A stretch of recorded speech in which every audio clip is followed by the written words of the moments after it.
Okay, here goes another exciting adventure as I sit in the front yard making a video about the lost art of sitting in the front yard and watching cars go by. It's kind of funny. That used to be a real pastime for people in the country, at least around here. Lower class people, working class people. I'm calling myself lower class.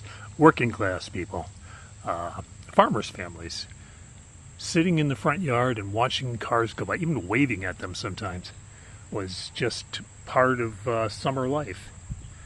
And I think I was still doing it into the 1960s, long after everybody else had stopped, looking kind of foolish.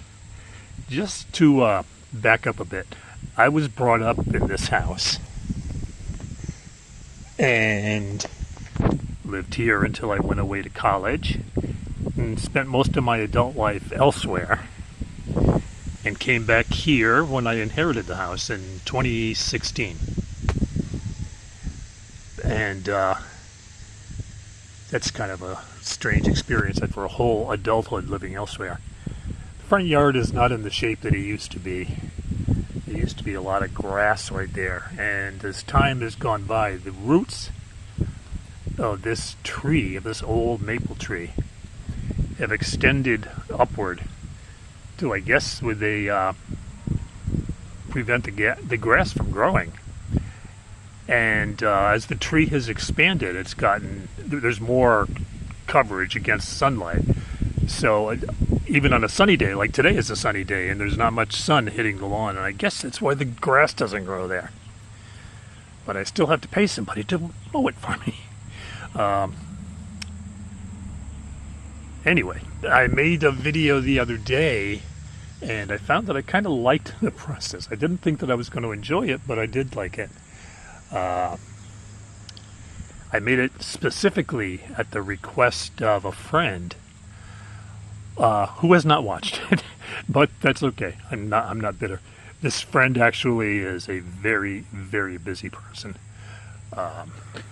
Very busy person, very ambitious person, and doesn't have a lot of time to waste on things like watching videos about basically nothing. So anyway, this will be for whoever is interested in the fact that in the 1950s, and I'm sure long before that, people would sit in their front lawns, front yards, or I guess in England you'd call it a garden.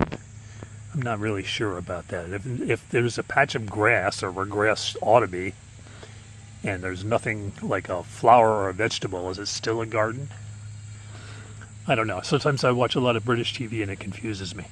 Somebody needs to clarify this for me. Take a hint. Anyway, sitting in the front lawn. Normally what would happen is that there was a lot of cars going past. But like the other day, today is very quiet. Here comes a truck.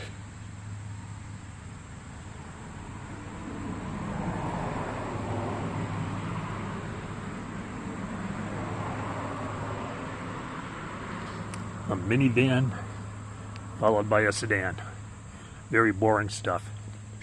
It used to be a lot of fun to watch cars out here. Well, watch people in general, because, it still would be, because normally we get a lot of bicycle riders and a lot of walkers. I think it's just the wrong time of day. People walk their dogs early in the morning or at sundown. And other than that, it's been very quiet. But sitting in the front yard, there would be lawn chairs. I would sometimes park my lawn chair next to the tree so I could prop my feet up on the tree and tip the chair just a little bit back, and I would sit there and read. Must have looked like an idiot. But nobody ever complained. We used to have two trees. There was a tree there that was it was the same height as this until about 10 years ago. Something happened to the other tree, the other maple tree, and a large portion of it was dying, and the portion that was dying was leaning toward the house. So people convinced me I needed to have it taken down. So I did. And that really was painful, watching a tree taken down that you've been around your whole life. But you never know there was a tree there now, and my nephew, thank you, Mark, did a great job filling in the hole where the stump was. So I really appreciate that. And so that's what happened to the other tree, and I hated to see it go. We never did figure out what happened. The tree people, the people that took it down, told me that it may have been lightning, and that's possible because sometimes we get some very close strikes. Another car.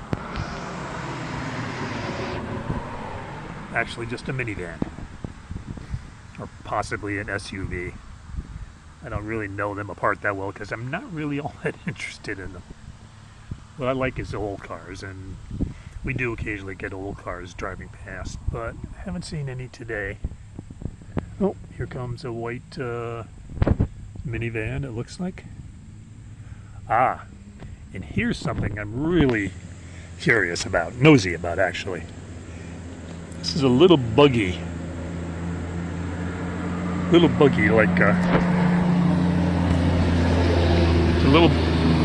buggy like a golf buggy that's souped up enough to run on the road, and it runs between Churchtown Dairy and another facility that's located nearby, a quarter mile down that road, which is called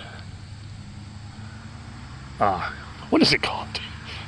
Triform. And they are a facility that deals with young adults with disabilities. And I think they have some type of a work arrangement with the Churchtown Dairy. Here comes another minivan. That's all we get anymore is minivans. But anyway, that little buggy goes back and forth a lot of times in the summer. I never know what they're doing because it's not my business. But here comes another car. Heavy traffic today. I've lost count. I think we're up to 4. And again, it's a minivan. They are boring.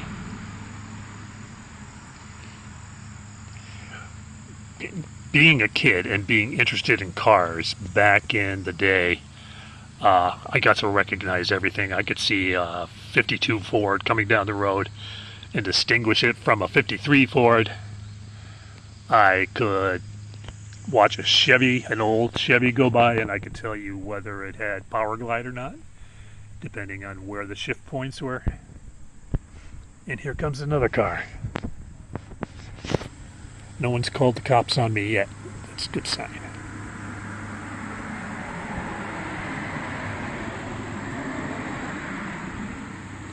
I was talking a little bit the other day about the Churchtown Dairy. It's actually, the dairy is it's sustained by the Rockefeller family. So it's a well-endowed, well-funded facility. And I am at some point going to, if my friend is interested, I am going to take some photos of the buildings because the architecture is quite amazing. And I described the barn, so I won't go into that again. But the singing of the Christmas carols, the cows, that's kind of fun. Sometimes when I was in high school, I would come out here in the lawn, in the front yard, and study. I would prop up my chair against the tree. More often, I think it was that tree, the tree that's not there anymore. And I remember I had to memorize a play one time for high school English. I had to memorize a poem called I Have a Rendezvous with Death by Alan Seeger, who was an American poet in World War I. My voice is very adenoidal right now. It's allergies, and I'm getting allergies longer and longer parts of the year, but I don't take anything for it because I don't want to put more stuff in my body than I've already gotten there. So what was I talking about? Alan Seeger and that poem, very sad poem. And Alan Seeger went to war, and he did die in 1918. So that was So I cannot recite the poem at this point, but I do remember that poem. And I've always had a liking for the World War I era poets and authors.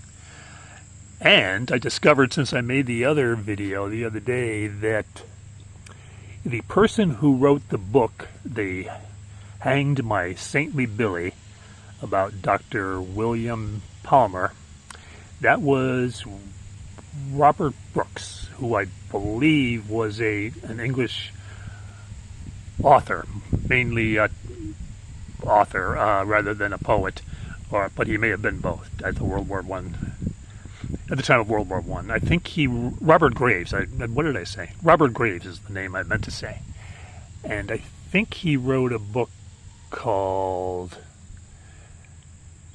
something which I have forgotten, so I have to come back to that. Happens a lot. It happens a lot. So anyway, the Rockefeller family endows the Churchtown Dairy, and I'm talking in circles. I think I'd better circle back around to saying I just wanted to see what it was like out here, sitting in the front yard, watching cars go by when there are no cars. That line from that movie, Sunset Boulevard, the parade had long since passed her by. In my case, it's the parade has long since passed me by. Oh, one thing that used to happen here was they would do car rallies, sports car rallies, and this was one of the routes, because this road was even actually less paved back then than it is now. It was more of a tar arrangement, kind of a ad hoc road system, until they came and paved the road more seriously at some point. But anyway, they used to have the car rallies, and that was kind of fun to watch, because it was all sports cars, foreign cars, little British racing cars, another minivan. But it was fun until one day there was Corvair coupe. A woman was driving it. They were in the rally. There was somebody down at that corner, that intersection at that corner, waving to cars to come through on this way. And my dog was crossing the road, and this brown Corvair hit my dog. And Tippy wasn't hurt, fortunately, but he could have been. And she took off. She just proceeded. She was in a rally, and they have to be at a certain place at a certain time. That's the whole point of the rally. So I knew that that's what she was doing. And just at that time, a friend of mine stopped by. We were on our way up to the school. We were going to go to a football game, and he had his father's Oldsmobile, and we got in his car, and we chased that car. We chased that car all the way up that road, and my friend Pete, God bless him, he drove like a maniac, and he got in front of the car and made it stop. And that really pissed them off, because rallying is all about keeping to a schedule. But I wanted to know where they were from and who I could contact, and they gave me a couple names, and denied knowing that they hit the dog. I threatened them that I was going to call the police, and we left, and they left, and nothing happened. I didn't call the police. Somebody finally told me that probably don't have a case there. One witness. But anyway, so I haven't liked rallying ever since. And I haven't liked Corvairs ever since. And I really don't like people that would hit a dog. Hit a dog and then just take off. I just don't quite understand that. Anyway, I am going to close this because I can't think of anything else to say. I don't know what good this video is going to do anyone, but if you're enjoying it, enjoy it. And maybe I'll do another one soon.